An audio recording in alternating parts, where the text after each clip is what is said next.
I'm Dr. Paul Mueller, Director of Summer Academy at the King's College in New York City. Each track of Summer Academy involves 1 week of lectures, assignments, field trips, and more. When you complete the week, you'll earn a college credit. If you want to attend in person in the heart of New York City, there are 2 sets of tracks for you. From July 10th to July 15th, you can choose from Faith and Finance, American Legal Studies, or Christianity in the City. From July 24th through the 29th, we have tracks in Arts and Culture Reporting, Sports Reporting, or Speech and Debate. If you want to attend virtually, you can do that too.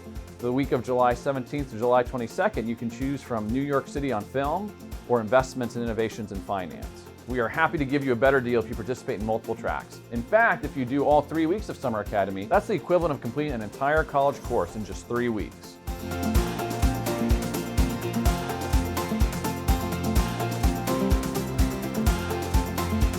To make Summer Academy the highlight of your summer, click the link in the description, or you can start a conversation with us at this email or by texting this number.